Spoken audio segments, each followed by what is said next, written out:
I'm Ann Horvath, and today is July the 7th, 2009. John Forschbeck and I are at the home of Helen Toturo in Backman Valley.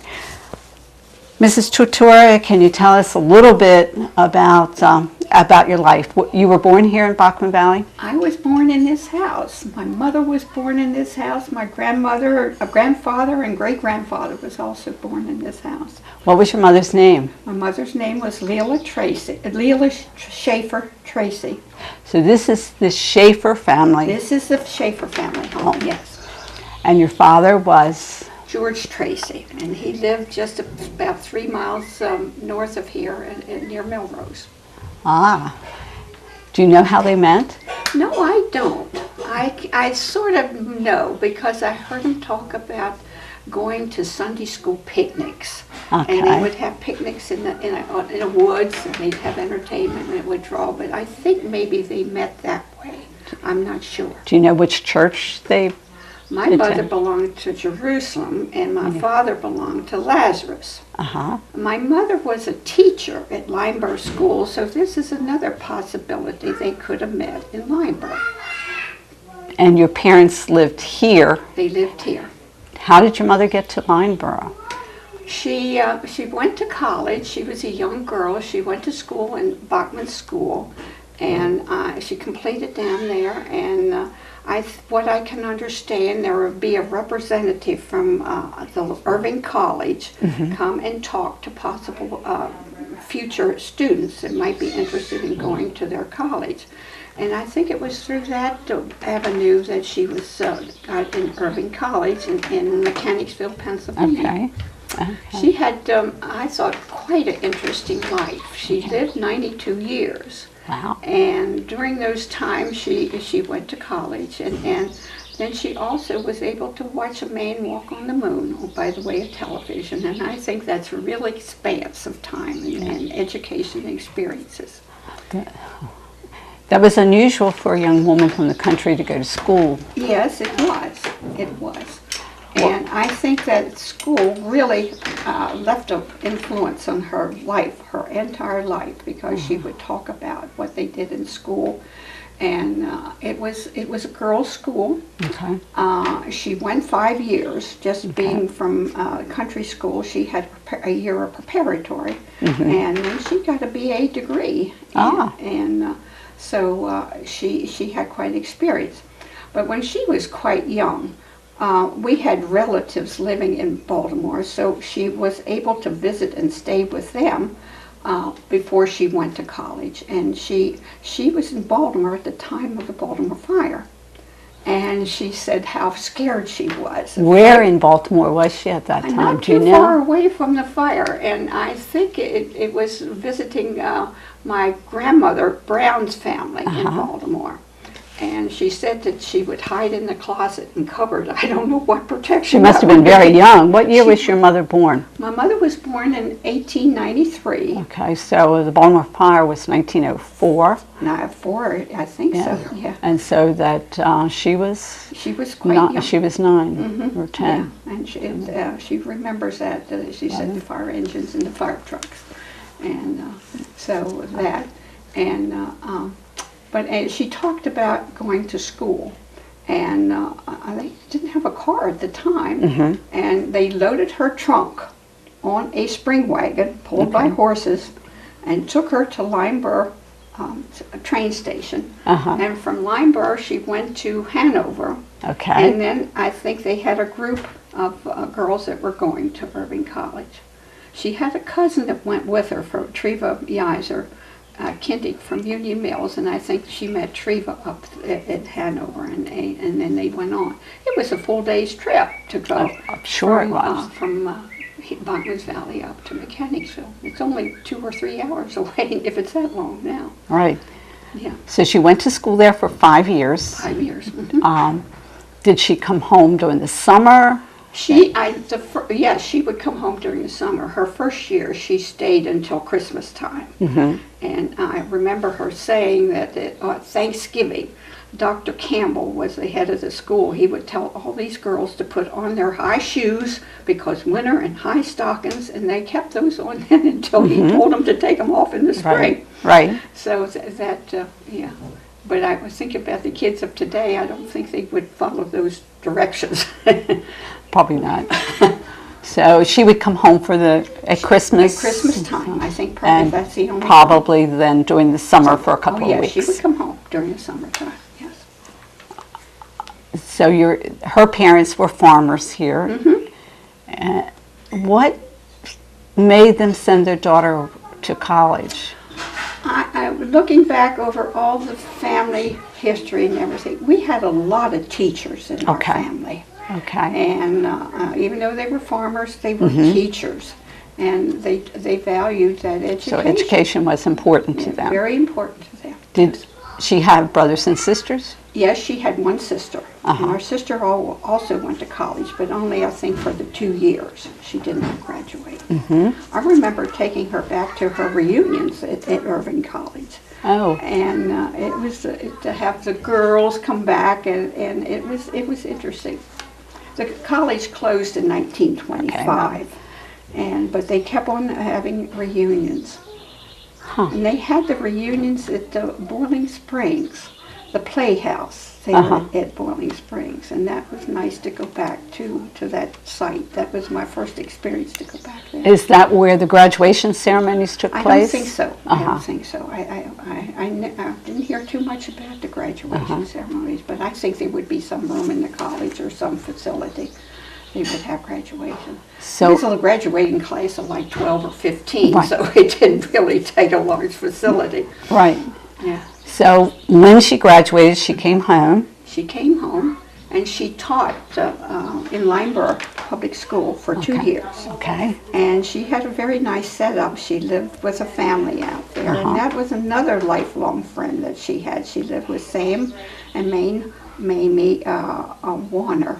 And we went back there to visit a lot of times, and the Warner children would come and visit her here. So she taught for 2 years and then got married? No, she graduated in 12, so that would have been 14. Okay. So she came back to work stayed here on the farm. I don't know just what, if it's reasons for it or anything. She didn't get married until 1917. Okay. So it was a few years in there.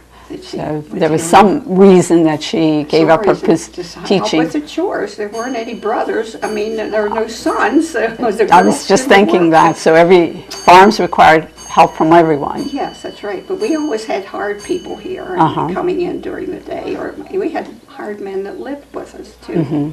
Yeah. So they got married, and then some of the time my aunt, her sister Helen and husband lived here too. My father was drafted in the army. Okay. So he served some time in Germany. He went. He was discharged, I think, in 1918 or 19. He really didn't. He got over there in time for the Army of Occupation, and he was a truck driver. He drove a truck, I guess, being around equipment here on the farm, that he was eligible for that. And he often talked about his later years. He would talk about his experiences in the Army, and certain things that he would say that. And one of his favorite words, something about cooties. You know. Okay. Yeah. And something about cooties, and I remember that as a child. What is cootie? I could just my picture of a cootie. Yeah, it's one of those kind of words, isn't it? Yeah. Yeah. Well, I'm sure that there were problems like that during World War I. Do you remember hearing him talk about the flu epidemic of that time frame? I remember here they talked about it. Now, that would have been 17, and I wasn't born until 22. Right. There were some years in there. Yes, I remember that. I remember we had a pavilion up on the cemetery that was built for the person who had died from flu. And which cemetery? It's up in John Luther Miller Cemetery Okay, here in okay. Backman, yeah. Yeah. Yeah, and they would have the funerals up there on the outside, not indoor during the flu time. And I remember some of their friends had passed away. I'm sure. Because of the I'm flu. sure. So you were born in 1922. Do you have brothers and sisters? I do not have any. You're the only child. I'm an only child, but I was my father's only boy too. Yes, I'm sure you were. And where did you go to school? Well, I went to school at Backman School, I think through the 4th grade. Now, does that building still exist? No, it does not. And I'm trying to find out when the school closed. Okay. I know the road was, hard road was built around 1933, I think. And it was after that time, because when they were building the road, we were in school, and they would dynamite down there. And one time, the stones hit the roof of the schoolhouse. Wow. Well, after that, we were taken outside and went down on the Jerusalem church property, so we would be safe and we could see all the stones fly around. So the school was right close to where the road is close. now. Yes. I think part of it probably was removed from the road after we got it finished. Yeah. Yeah, the road changed that intersection significantly really down did. there. Yeah, it's a straight line. It would go below the church before the road and go through the fields, and they made a straight line. Came up around close to the church, or? It's in front of the church. The Okay. road's in front of the church. My mother and father were very active in the church. They always were. Even after they married, he joined Backman Church, and they were very active. They sang in the choir, and she taught Sunday school, and they were served on church committees. And I was brought up in the church, and I think a small country church is a wonderful place to get develop leadership skills, and it leads It you- is a very beautiful church, too. It's a pretty church. So Yes. where it's. Do you remember hearing when they fixed the old graveyard, lined up the tombstones? I do remember that, yes, and it was the end of the 30s. And before that, I think the sexton pastured his horse in the cemetery, or Sure. even maybe his cow. And they had the mowers, and the mechanical mowers coming in, and it was much easier to keep the cemetery mowed with the Lining them up. lined up. Yes. Yeah, and I have relatives buried down there. You must have lots of relatives buried Well, some there. of them, yes, I do have great grandfathers and great grandfathers buried down here. Because they were early settlers here, They and were early that was the settlers. earliest church in this area. Yes, and the church was founded from the Emmanuel Church in Manchester, Outgrowth. And that was founded from the church in Hanover. So, we have a history, and they used to have, I think the circuit riders go through here. Would come the through. Ministers. Yeah. Were your parents married at the church? Or do you know? I don't think so. I think they were married in the parsonage. I Yeah, think it was that quite was common common. to be married. And Yeah. I just, the looking through bride's things, home. I found a photograph of C.C. Letterman. And he was, and on the back, he married us. So I have that. And I remember he moved on to Pittsburgh. And I remember going up to Pittsburgh to visit him. I maybe was 6 or 7 years old, and that was quite a car trip to go up to Pittsburgh to visit him. Yeah. So the ministers would stop by here. My grandmother always said that she's sure she would go to heaven because she served so many ministers at her Sunday dinner. And she would invite them up from church after services and so to her Sunday dinner. So, but anyway, we were very active. Whole family was active in the church. Now, where did you go? Did you graduate from the church, the school down here, or did you go on only to? 4 years. Okay. Then I was bused to Charles Carroll. Okay. And I remember when they built the bridge down at the Shriver Homestead, because the bridge was out, so they would take us to the bus to the bridge. Then we'd walk over a footpath out of the water, and then get on another bus and take us up to Charles Carroll. Oh my goodness. So we did reverse that, of course, in the evening. And then I always my mother had always planned for me to go to college. So they closed the high school in Charles Carroll. And when they closed that, I was 1 year short of going with that group. Okay. But I stayed with my uncle and aunt, the Mathiases, for up till Thanksgiving time. And then after that, I just rode the school bus like I was eligible to, and nobody said anything. And so I went in on my sophomore year to Westminster High School. And I had 3 years in there instead of the 2. Okay. And I was active in sports. I played on the basketball team, and I was in some of the, not the leading parts, but in the musical productions and things like that. And I was active in school. And I enjoyed that too.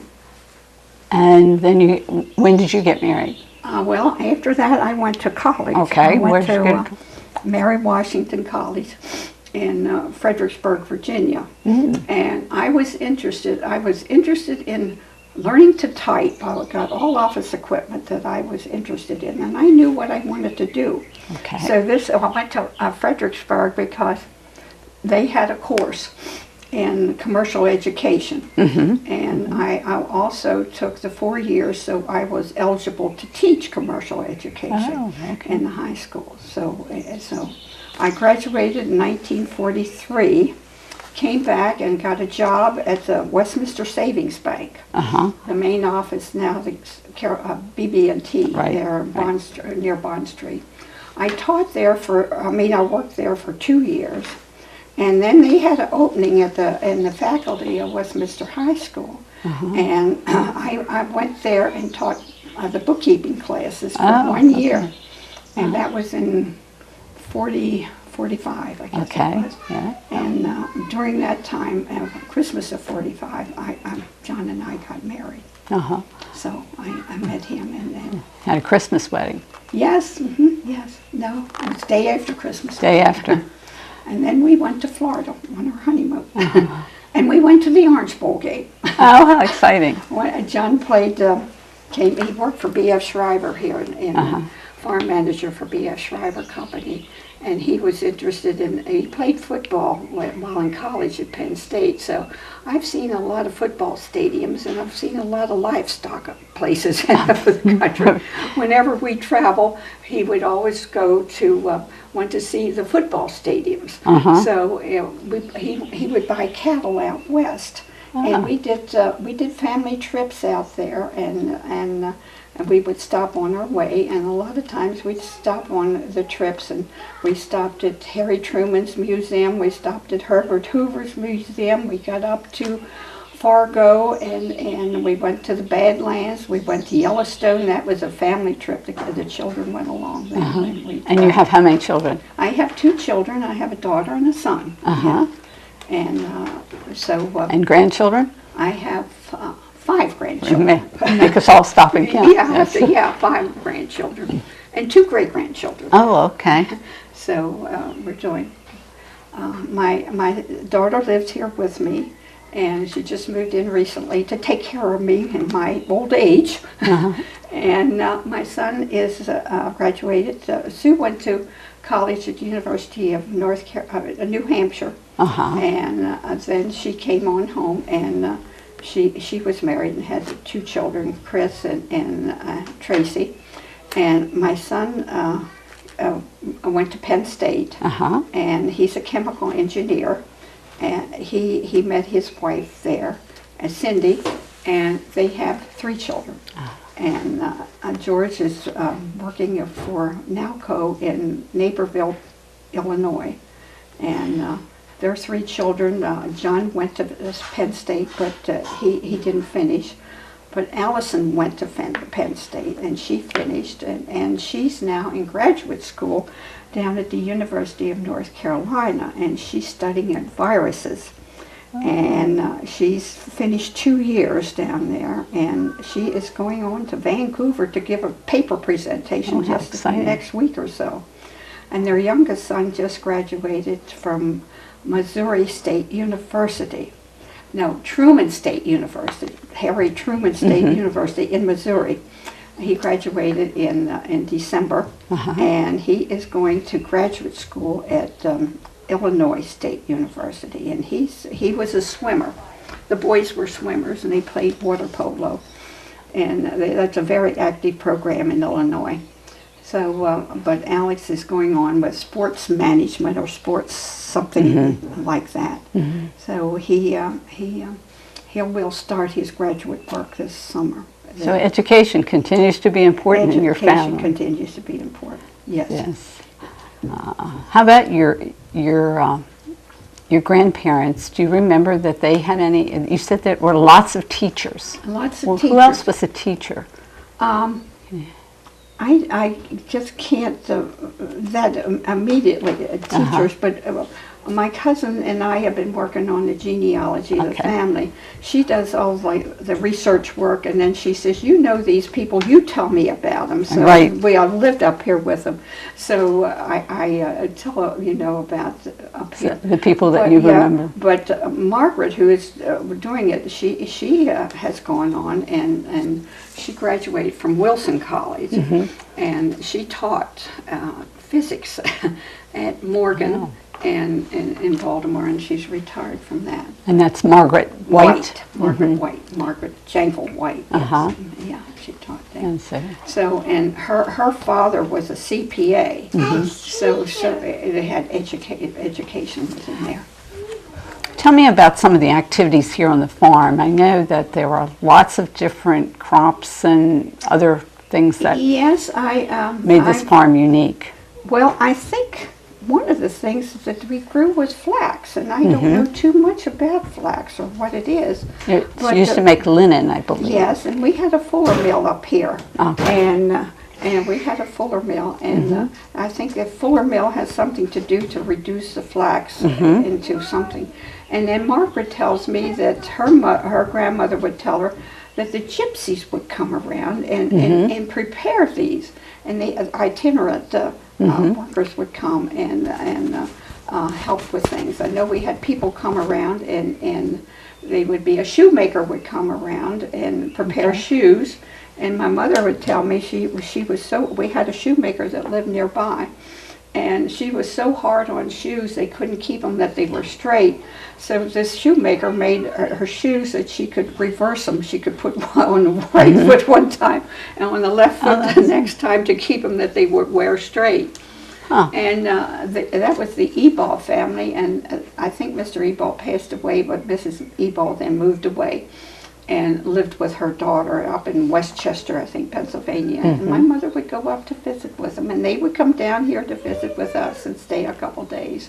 And I would hear them talk about things that they had done when they were young people, Like places they went or places they went, but mostly it would be about the families. Family was very important to them.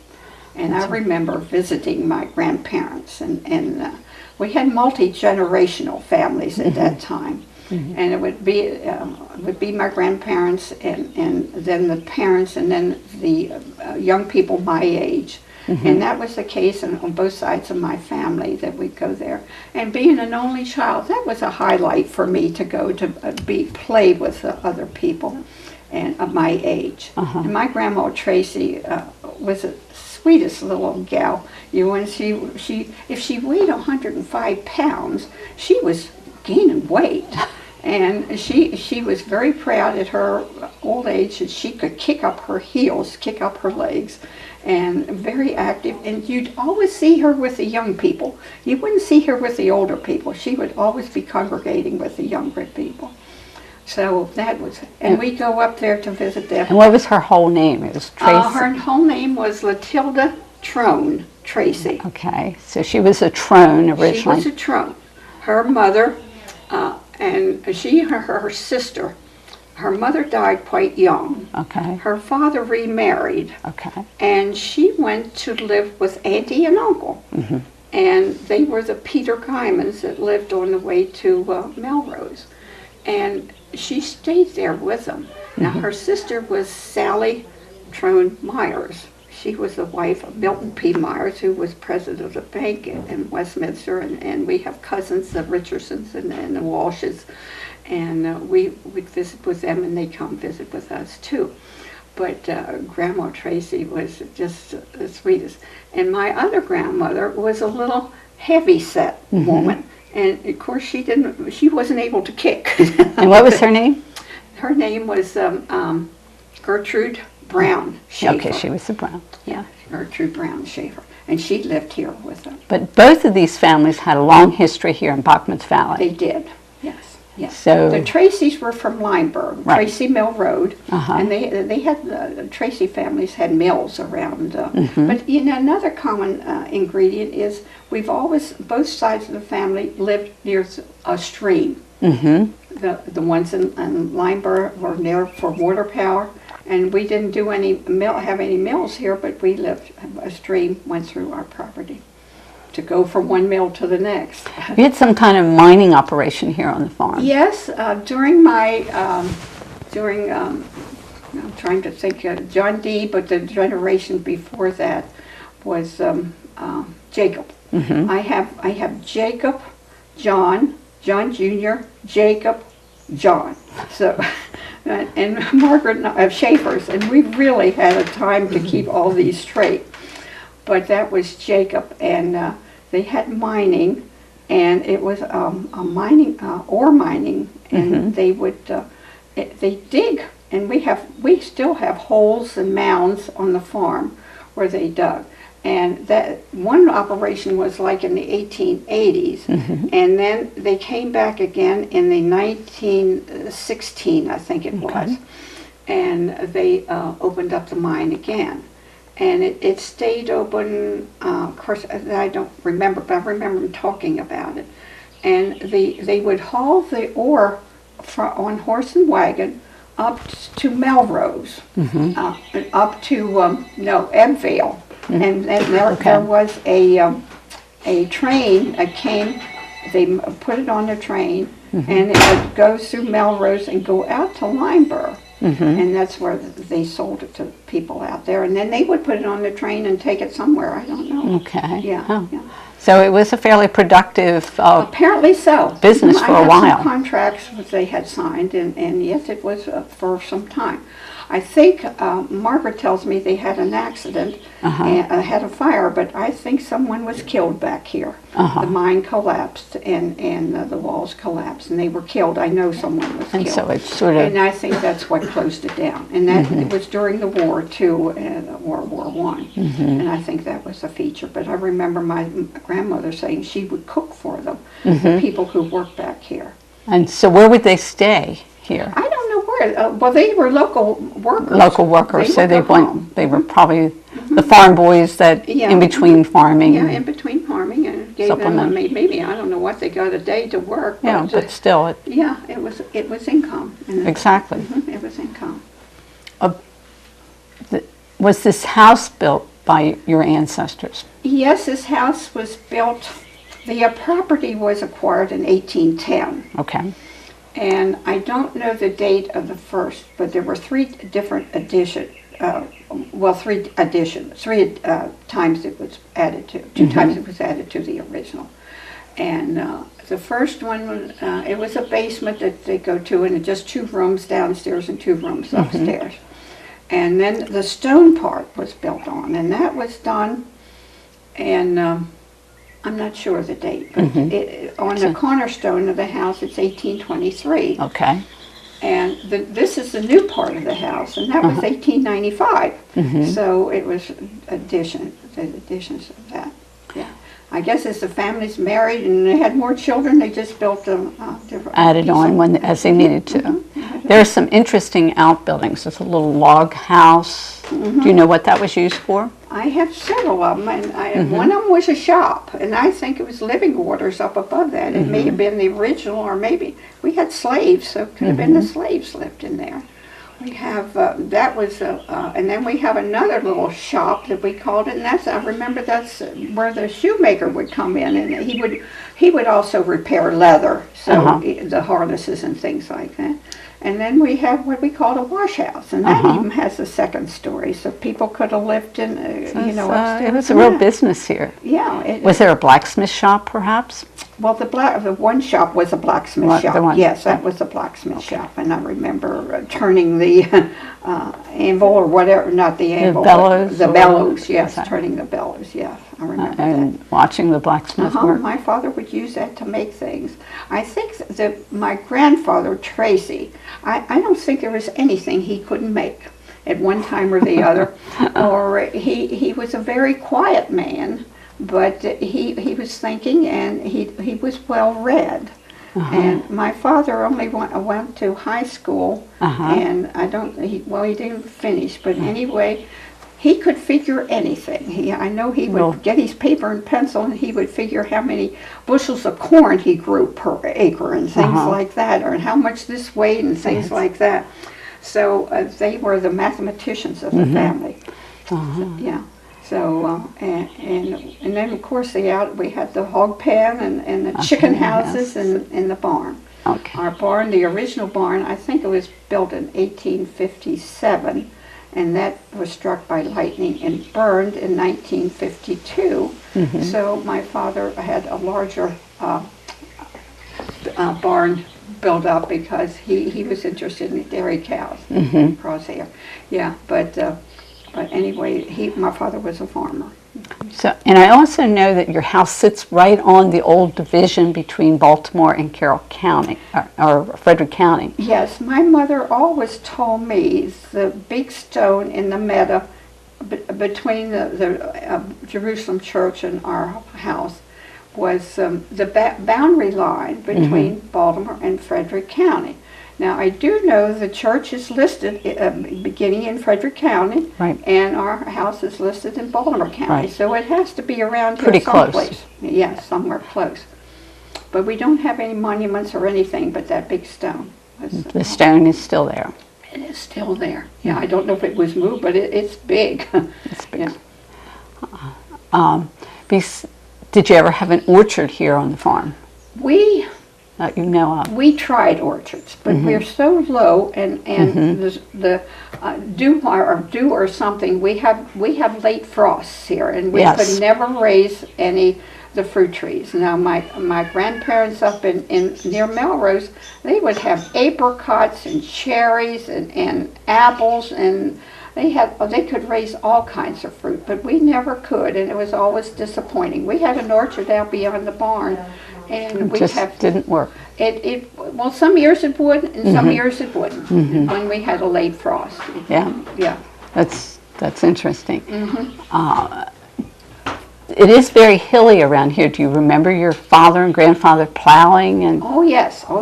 And my father, of course, they had horses, but then they also. My father got a tractor after he got money from serving in the World War II, and with that money, I can't remember, but it was enough to buy a tractor, and it had steel wheels on. But then he converted it later to rubber wheels, and we still have that tractor here. Oh, how interesting! Yeah, well, we have things that are stored all the time. You know, we never get rid of anything. So we have a thrasher, we have the equipment. But with the thrasher, someone would have a tractor, my uncle would have a tractor, and we'd have the thrasher, and we'd go back, and they'd go back and forth like that. But we had horses here too. My father pride in his horses. He would replace them, and we had dairy cows. But then after he got older, he wasn't able to do that. Yeah, dairy cows take a lot of work. They take a lot of time. Yes. How about butchering? Do you remember lots of I remember family events related to butchering? And that was another thing we did. We did with my uncle and my father and his brother. We would families would get together to do that. Get together. Yeah, 1 week, and we'd do one, and then the next week, and that. And my father was the butcher. He took pride in doing things like that. And he'd even go around and butcher for other people. Yeah. Do you remember how they made their sausage and scrapple? Oh yes. Did they do pudding and? Yes, and they'd have a recipe. I think I could find a recipe around here yet. How you make sausage, how much meat and how much seasoning and everything you put in, and the scrapple and And then we'd with the crocks we would put the pork steak down with a lard covering on, so it would, and we would put like a quarter of a beef or something up on the attic and go up and get it. That's something that we can't do anymore. Right. Because it seems like it's warmer now in the winter times than it was at those times, because it would be colder weather. Yeah, you could keep it for a You while. could keep it for a long time, yes, in the attic. What kind of preservation technique did you use? Salt or sugar? Salt and sugar, yes, and canning. They did canning. It was my mother did a lot of canning, vegetables, and she always had a garden, and she enjoyed her garden and putting things away. And then after canning, we went to freezing, and now we don't do much of that anymore. Well, it is a lot of work. It is a lot of work, and with only 1 or 2 people, we had a family to feed of 5 or 6 at every meal. Excuse me. Why, it was quite a chore. You mentioned earlier that you remember the centennial of Carroll County in 1937. 1937, Tell us a I little about remember that. I rode in the float. I didn't have to walk, I rode in the float. I was on the Westminster High School sports float, and I was holding a basketball, and we went up and down the streets. I remember being in the pageant that was put on by Dorothy Elderdice up at the college, and we all came down in our flowing, we were butterflies, I think, coming over the hill. We had garments, and we would float, and we came down, run down over the hill, and people, I couldn't understand why we were doing this, but people said it was absolutely beautiful. All the colors, pinks and purples and blues and yellows, they said it was absolutely beautiful. So it was a big celebration. Do you remember other things that were in the parade? Well, being in the parade, I didn't see it too much. You didn't see that much of it, yeah. I didn't see it, but I remember going back at the 150th anniversary and going back for that and seeing the parade. The area here in Backman's Valley has changed some. What are the biggest changes that you see in this area? The houses going up, the farms being developed. I've recently put my farm in land preservation, so we won't be developing anything. But I see that the house is going up. But there's some farming done, but it's not done on the scale that it was once done at big farms. Right. And the lack of dairy cows too. We only don't have any farms on Backman Valley with dairy cows anymore. What kind of cows did your father have? My father had the red shorthorn, the milking shorthorn. Oh, that's interesting. You don't see them anywhere anymore. No, but my uncle, the Matthias, he had registered shorthorn, and he would take them to fairs and things like that. But they mostly had the red cattle, and I think they maybe had some jerseys or something like that. They had good lines of cattle, and my father raised a lot of hogs too, and that you could raise them, and then that would be a cash crop, having something to produce.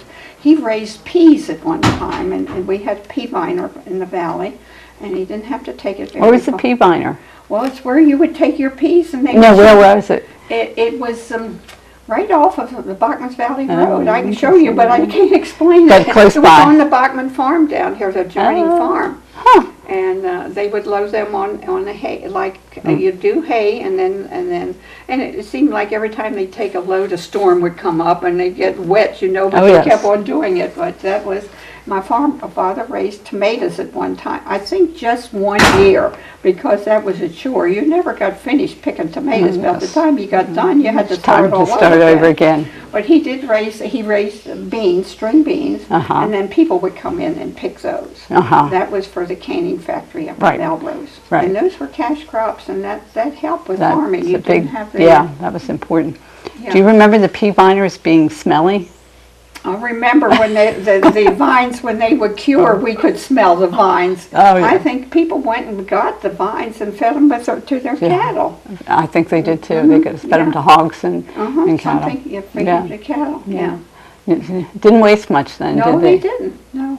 They said that with the hogs, they kept everything except the squeal. Where did he ship milk to?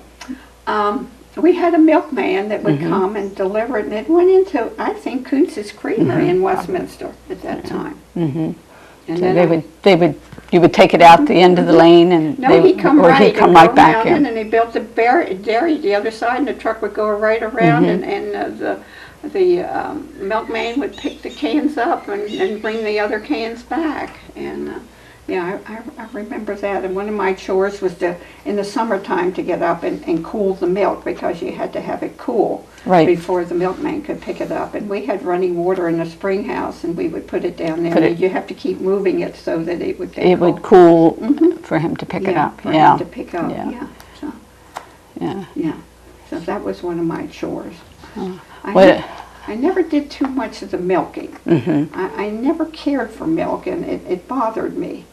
But I did the cooling of the milk. Do you remember the unpasteurized milk? Oh yes, the cream would come to the top. Yeah, I remember that.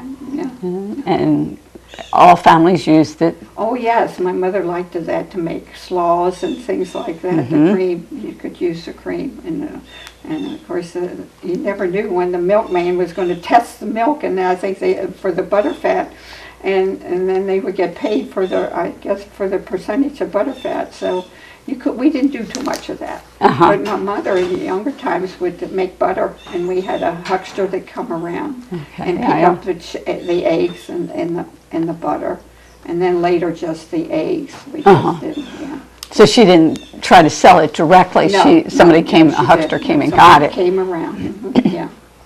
There were lots of hucksters in those days. They came around to sell other things to the farm families too. Yes, it would come, and sometimes we'd have somebody to come with bananas, a whole lot of bananas, and then other times, I remember one time somebody would come along. He had gone to the fish market, and he brought fresh fish, and then you had to clean them, and which would be a real treat for a farm family. It would be, but we never did much fishing. But my grandfather Tracy had a pond.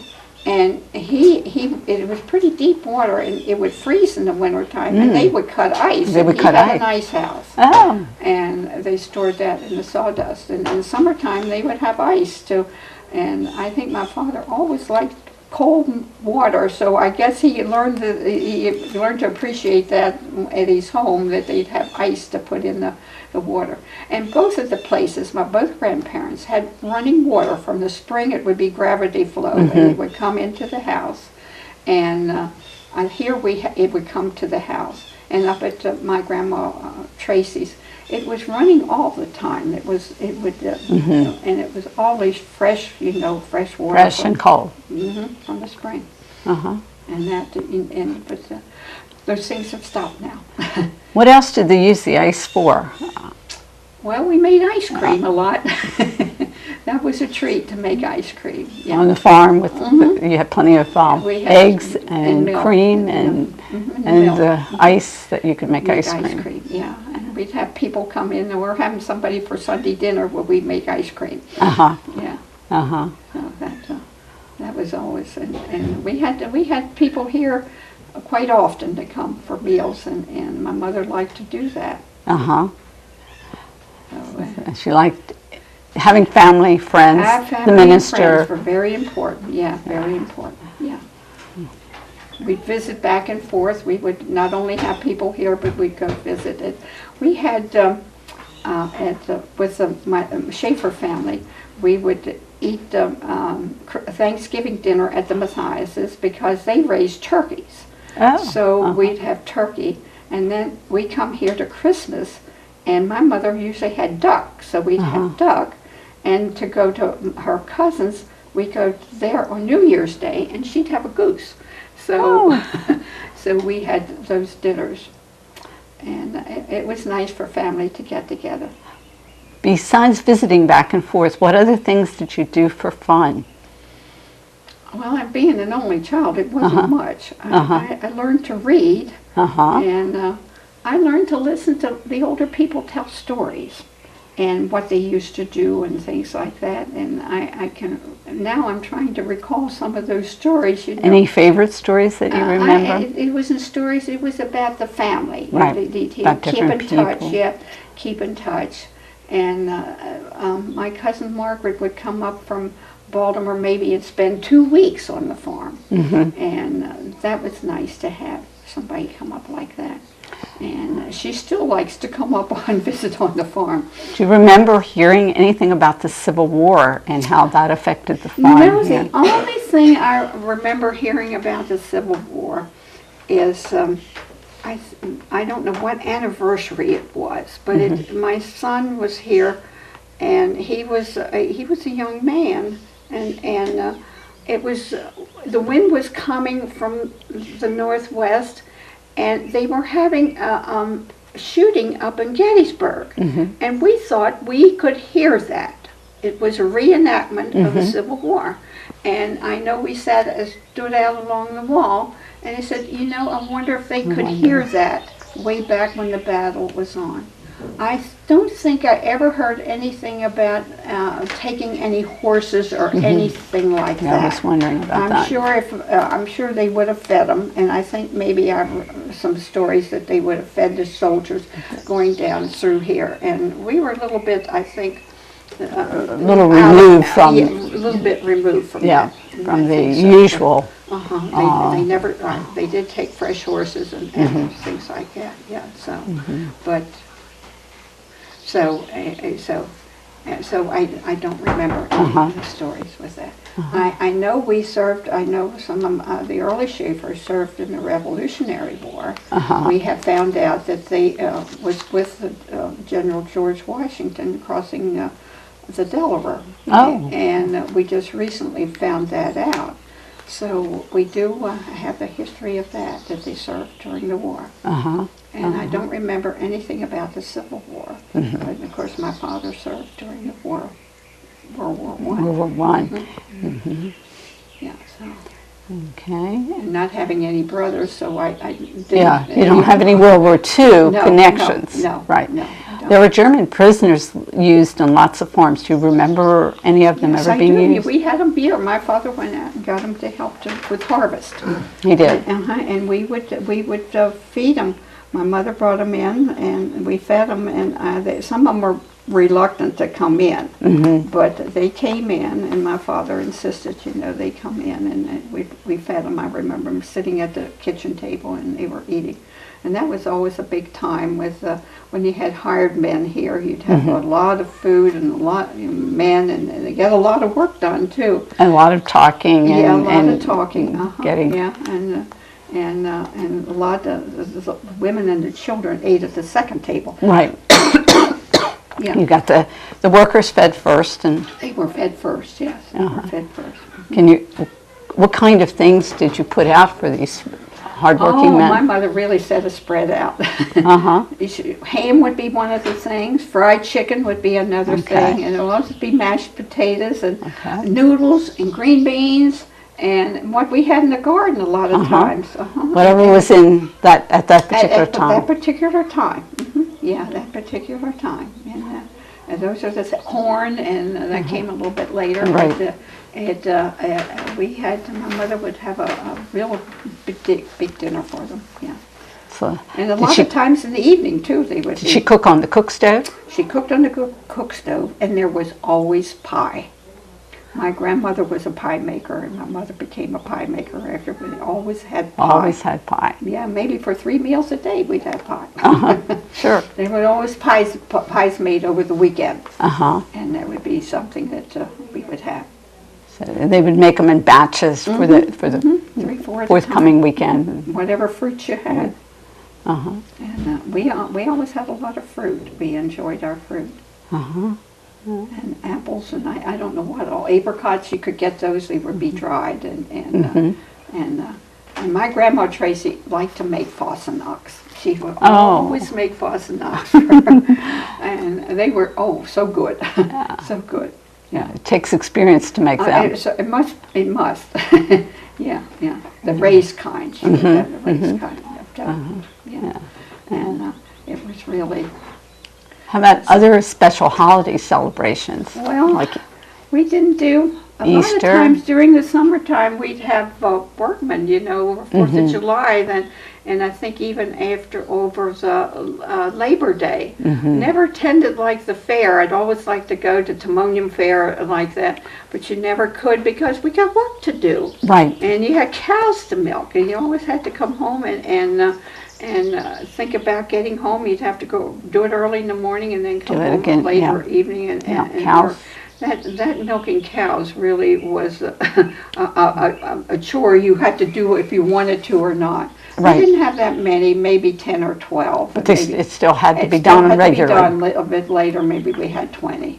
But that helped too for income on the farm. You had to have this income to do the other things you wanted to do.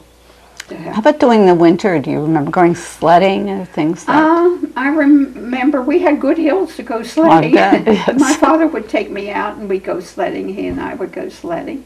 But I remember my mother and grandmother quilting during the winter time. They had to get this quilt in, and then they stayed at it all week. They had to get it done by the end of the week. I don't know what the hurry was, but that's what you had to do. And people would come in and help them to quilt. Different people would come in and help them to quilt. And it was always be a meal to prepare for that too. So food was quite important and they were heavy set. They were good eaters. Good eaters. Yeah.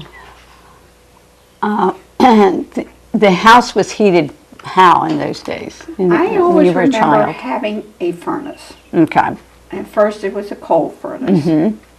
And we had the radiators and my father put in the oil burner in the coal furnace, and then we've gotten, I guess, 1 or 2 furnaces since then, new furnaces. But I can remember pretty much always central heating. I can remember when we got electricity, though. Oh, really?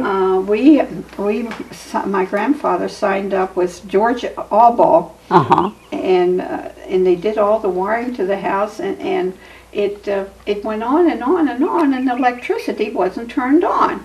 So we had all these wirings, but we couldn't use the lights. So my parents went to Baltimore. My father would always attend the milk cooperative meeting in Baltimore, and that's usually right after Thanksgiving that weekend. And we went down there to the meeting, and he came home, and it was late, and we went and sat at the table, and all of a sudden my grandfather turned on the lights. So they were turned on during that day while we were gone. So we were able, the electric lights. What year was that? Do you remember when electricity came to this place? It would have to be, well, he passed away in '33, so I don't know. It was during the '30s, but I can remember. I think it was my grandfather. I know the lights came on, so it was during that time. But we had cousins in Baltimore, and we'd visit, and they'd come up here. And one family, the Brown families, I'm still very close to them. In fact, my cousin calls me his fifth sister. He had 4 sisters, and I'm his 5th sister, and. So we would visit back and forth. And he would come up and stay during the summer and help on the farm. And he and his son, he had his son come up too, Fred Brown, and then Rob Brown came up. And while they were in high school, they would come up. And he was telling me that he was writing, he lives in Charlestown now, and he was writing some of his memories and things like that. And he said he was doing a paper on his summers on the farm, and this is how he learned his work ethics. And I recently sent him the copy of Farming in Carroll County, and he called me. He said, "That's the greatest book." He said, "It's wonderful." It's wonderful pictures in it. Yeah, wonderful. His pictures in there. So, oh, okay. So that's why I said it to him. Yeah, his pictures in there.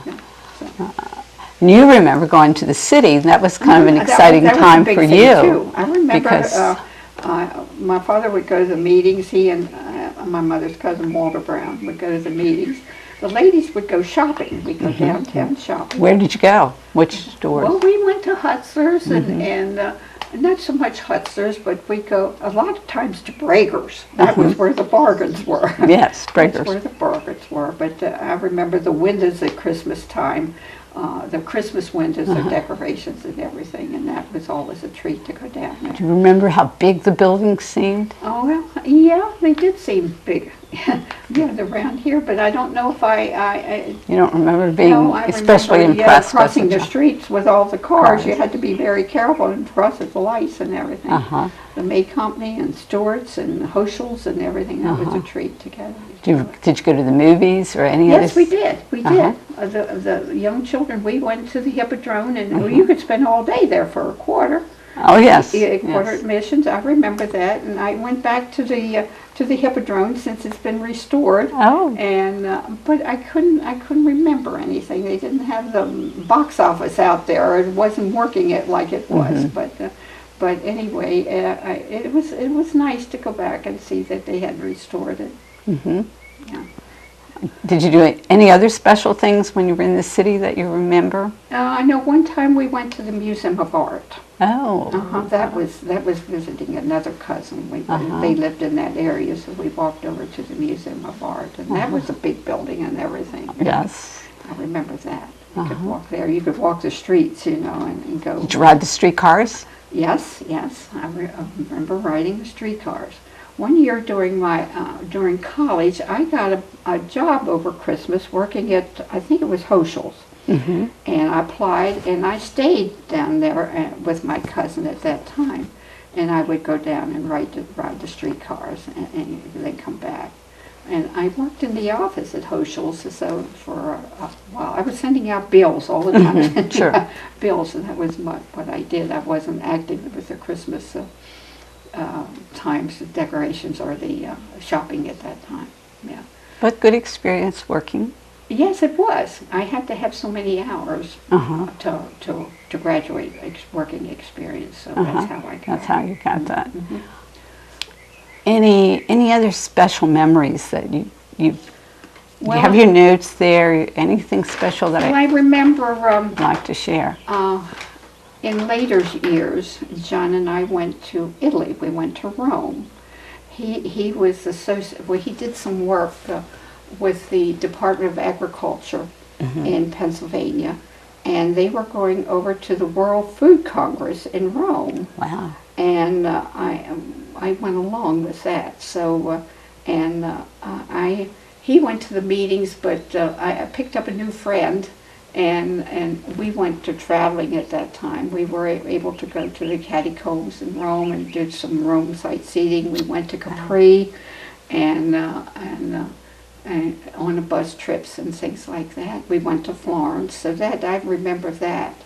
And doing some shopping and seeing those things. That was a real nice experience. You flew over. We flew over. Was It was my first big airplane ride.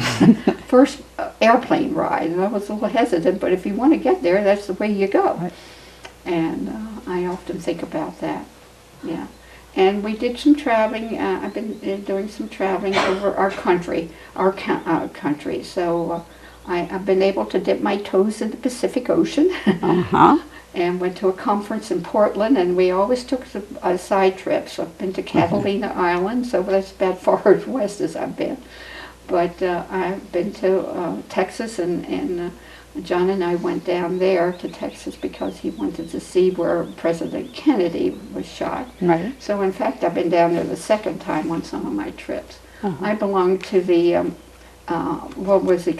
Extension Homemakers. Okay. And we have meetings in the local meetings. We had clubs, and then we also had the county meetings, and then the state organization, and then the national organization. And I became president of the county and the state. We have a new name. It's called Family and Community Education now, Okay. FCE. And I even served on a national committee, a conference committee. And we go to those meetings, and as I said, we always took side trips, educational trips. And that was very interesting to me.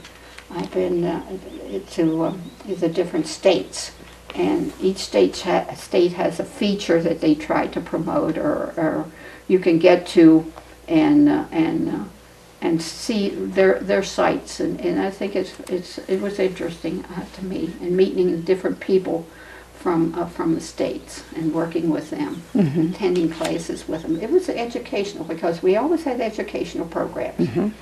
and causes and things like that. And so that, in my later years, I enjoyed that.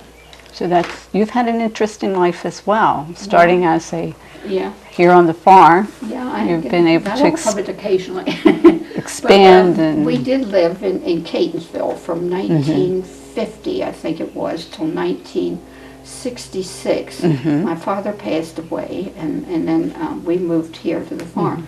But during those years in Baltimore County, we lived in Catonsville. Our children was educated in the Baltimore County school systems. And we've maintained a home in Catonsville for some time. In fact, I just sold it about 2 years ago. Wow. And You have a strong connection to that area, I too. do have a strong connection to that area. At the time. That was in our house. I know we had a young man that came here and stayed with us. I tell you the room that was in, it's in the bathroom now. When we put a bathroom in, it was the smallest room of the house, and it's just the end of the stairway here. And that's where, that was a private room that, we keep all the other doors. He wasn't here very long. I don't think he was happy, and we weren't happy either, but yeah. Oh, he was like Kirby. He was like a higher man. But just for a short period, Kirby stayed and stayed and stayed. Yeah, Kirby never quite left. I know one of the families, a friend of mine has a house on Woodbine Road in the Howard County side. And the family that owned that before were Burdett's. And he said they actually had the German POWs stay in the house. They were residents. They actually built the room in the And let them stay there. farmhouse, and it was 2 or 3 of them that stayed there. Were they Others talk more about getting them for day work. They Right. Yeah, this bring was them back day work. with the truck and I think they like to get out. Oh, yeah. Oh, I always heard that too. They liked Carroll County because there was a German connection. Right. Plus, they were glad to get outside, Sure, and right. and they were hard workers. I mean, they were just ordinary guys, young Yeah, men. I I don't mean, know how they the were, right. Shrivers fed them. I don't know how they fed them. At No, noontime, I don't know, but I know they were right here at the table. You put 'em They right came in. in at the table, and they enjoyed that too. You're getting a home cooked meal. yeah. It I was bet, funny I with bet. the Schaefer connection here. It was, we would go up to visit Grandpa Tracy, and he was the one that he would always inspect my fingernails, and I always bit them, and he was unhappy, but he would eins zwei drei. And there was the Tracy that taught and that spoke the German, and I think the Pennsylvania Dutch connection as you got further north in Carroll Right, County, right. you had a lot of people with the Dutch accent, Yeah. but it was with all the Schaefers here, you would think, but no, it was Grandpa Tracy, eins zwei drei. Yeah, check those fingers. Yeah. Oh, that's interesting. I didn't mean to- No, that's okay. Join us. That's I'm fun gonna come back having and you. pick your brain some more after this session, because whatever people remember, I want to.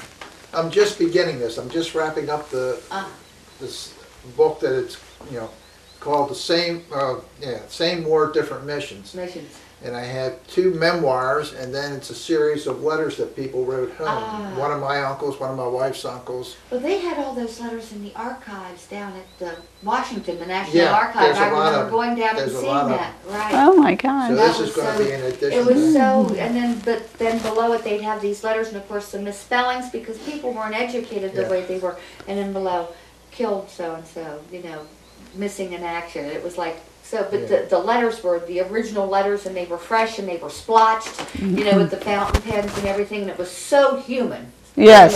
So very human. Well, that's what I hope my book's going to take on. We'd like. Yeah. Some of Well, that it is. I got a draft copy. some of that Hopefully human get it to the stuff. publisher this week. Oh, well, okay. So on that one, but the German POWs is the Yeah.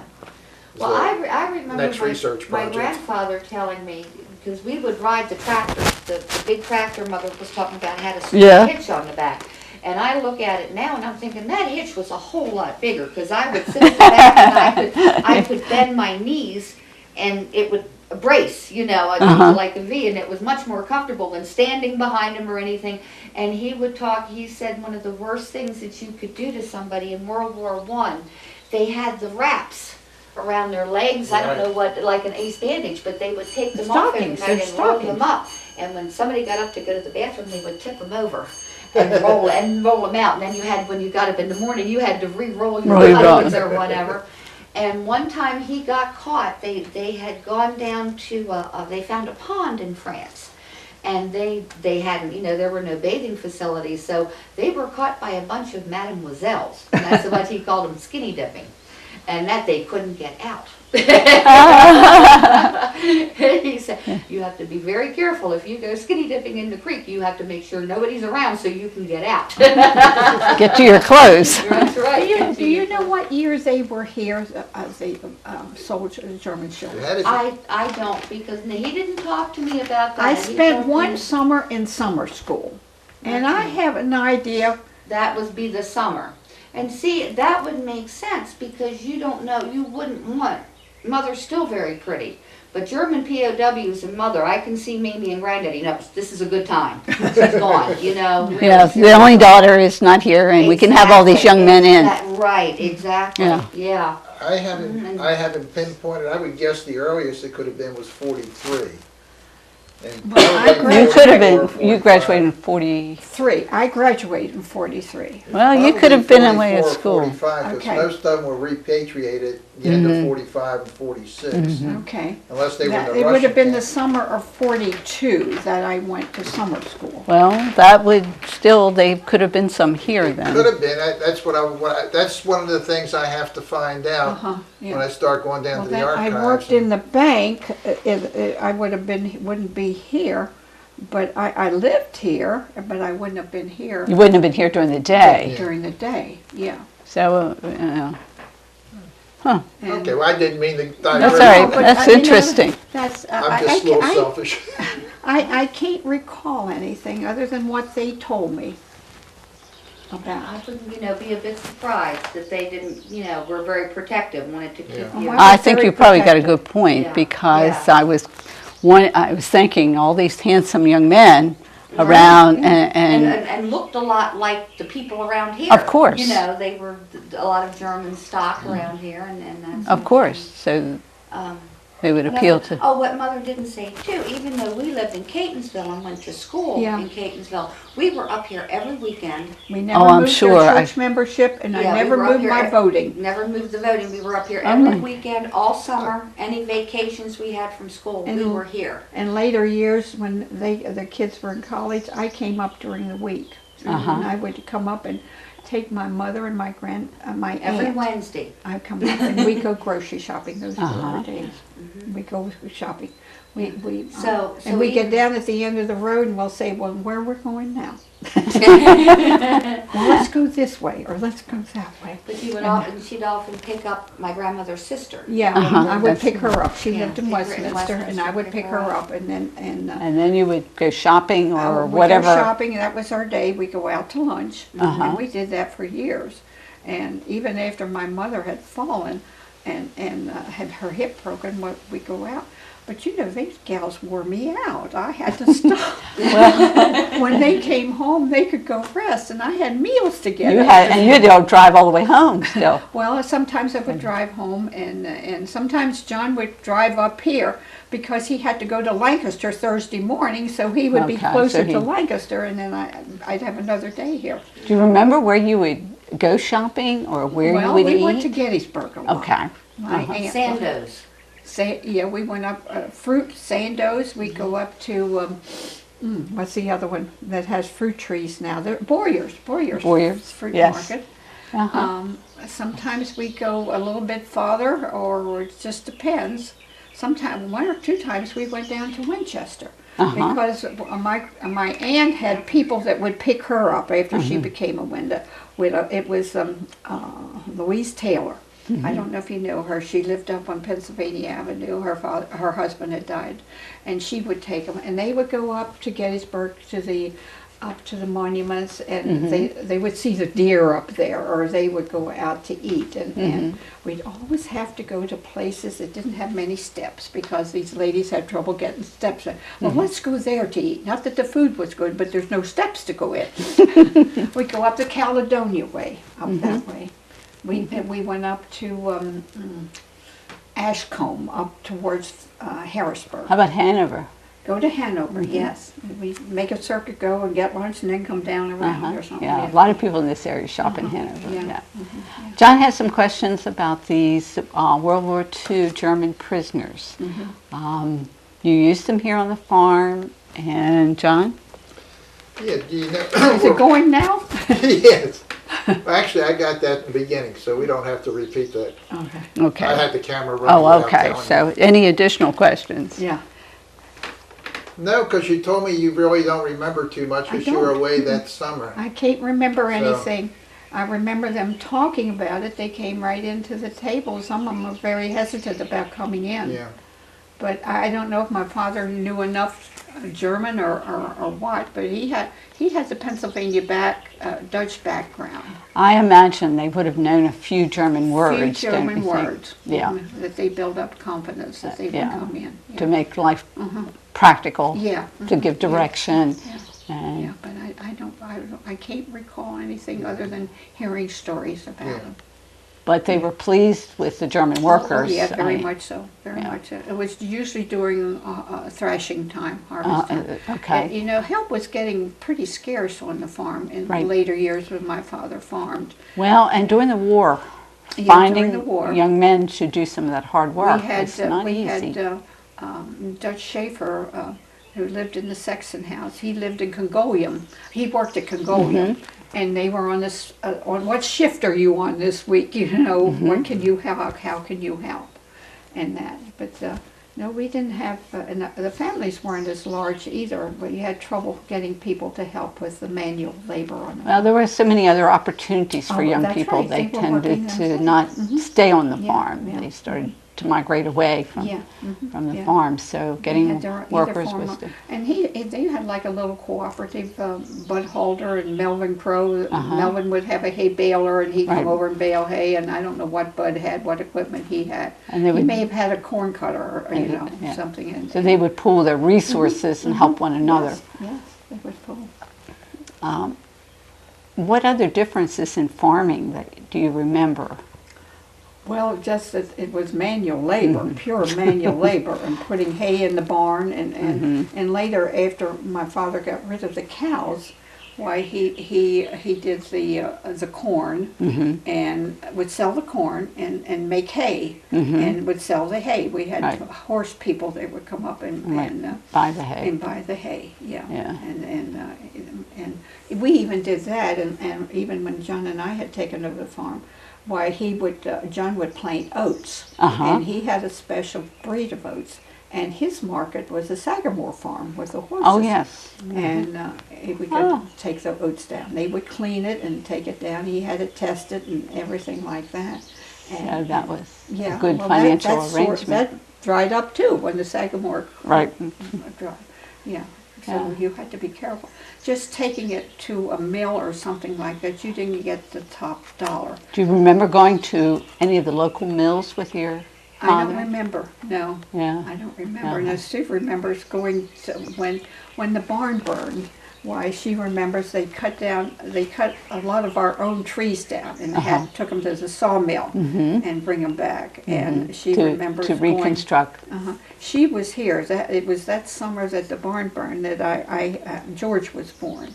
So I was. She was here. She was here. She Yeah, was staying here. with her Yeah. grandparents. It was the biggest party we ever had. What, because of the baby brother or because of No, you? because the barn Barn burned. burn. Everybody came, you know, Yeah. and watched the barn burn. And You was- couldn't put it out. It was too far. By the time, you know, my grandfather, very self-sufficient, was trying to put it out himself. And it got away from him. It got in the beam. And he thought he had it out. And I can remember the barn, the new barn is here, because I used to follow my grandfather and Kirby around. He couldn't poor granddaddy couldn't get away from me. He tried, but he couldn't. And I remember they had the little man-sized door inside the big door. And I can still see Kirby opening that door and the flames just coming out and him stumbling back. It was struck by lightning. It was struck by lightning. Yeah. Was it, what time of the year? July. So it was yeah. fairly empty or was it full of new hay? It was filled. It was filled. Had all the hay crop. All was the in. Yeah, hay, all the hay crop. Because, you know, you would do your straw over the 4th of July. Right. Right. And all the straw, no, it was totally filled. Oh, how And, tragic. But what I liked about going to the sawmill with him, it was up over the hill that way, across Eckert Road. And they would cut the trees down, and he had a big old truck. He would load them on the truck, and we had a border collie named Terry. And my grandfather and Terry and I would go take these logs to the sawmill, and on the way back there was some kind of dairy. And he would get 3 vanilla milkshakes, one for me and one for him, and I would hold it for the dog. And the dog's cup was the cleanest. Oh, he sounds like an interesting man. He was fun. You had to. I told him one time he couldn't catch me, well, because I had done something wrong, and he was going to spank me. And I said, "You can't catch me." Yes, he could. He could put him on turn of speed when he had to. Yes, he found that out, huh? But it was funny too, because he really, when I went away to school and then I came back, well, I brought a horse, and this was a pretty sad looking horse. And he really liked that horse. I mean, he put it right in the front stall here, and I think he had a direct line from the oats bin. Right, he put a funnel and said, "You're going to get fat." And the horse came back, but the horse never would warm up to him, and I think because he carried a cane. And that horse had been a racehorse and hadn't been treated abused, very well. yeah. And he would never warm up to him, and I think that hurt his feelings. You know, that he wanted to make friends with this horse. And the horse liked women, and he just didn't like men, and if you carried a cane, that was double, you know. And he was very, and he would talk to me about when I would ride the tractor with him. They would go up to Hanover shopping, and I would try to get out of that. I was not a shopper, and that's when I would ride the tractor with him. And he would often stop, and one time there was a black snake, I remember specifically, and he told me how it walked on its ribs. And it was good. Snakes weren't there to hurt you, especially a black snake, because they would help the cats catch the mice. So we were to leave them alone. We weren't to go after them. Now that never bothered my grandmother. I can remember her going out here with a hoe after garden snakes that got into her garden, you know. Yes. Yes. But they might help catch, but not in her garden. Well, it's not nice to bend over and you find a snake if you're... No, if you're pulling a weed, you don't want to come up with a handful of snakes. No, they're okay out in the field, but stay away from my house and garden. Yeah. And we would find snake skins here too. I bet. We tore the porch down and replaced it, and we found old Back Joe, and he was a big old sucker, I mean to tell you. They didn't destroy him, they got him and they threw him down the middle or something. Time to relocate, huh? Yeah, relocate. Yeah, but he was underneath that. Yeah, old houses are notorious that's for right, black that's snakes. right, that's right. But they probably help us keep the mice and Well, that's right. rats and Something's keeping them down. yeah. Well, we have to Something's count our keeping them blessings. down. I don't know, but the last couple of years I haven't had a mouse or anything, so I don't know if old Black Joe came back and taking care of them or not. But no, we used to have rats in my... I always thought it was so silly because Mamie would complain about the mice in the house, but she wouldn't let a cat in. The cat stayed in the barn. And it's like, well, if you don't, you have to let a cat in, you know. And so Mother has cats now. She's not enthused about it, but she has a pet cat in the house now. They're not mice catchers, though. No, but Well, I just think the fact that they're here, the mice don't know that. Right. They're not taking the chance, are they? That's right. Yeah. Okay. Anybody else? Any other questions? Or? I was going to go and let you. I shouldn't have come in. Oh, I'm glad you did. That's okay. That's all right. Well, it was fun having her here. Yeah. All right. But my family's always been active in the church, and I was active in the church and in the community, so that's good. Yeah, you really do have, you said earlier that you never changed your church and you never changed your voting when you were living in Catonsville, so you knew where your roots were. I voted in Manchester with my parents, and well, my mother didn't vote, but I don't know if she ever voted during, after she got the right to vote or not. But I would go with my father to vote, and I had to make a decision because I had one side of the family was very Democratic and one was very Republican. Yes, we know how that works. Yeah, yeah, I had to make a decision. Yeah, yeah, And they still are. and still are. Yes, it's just like during the Civil War. Somebody is my.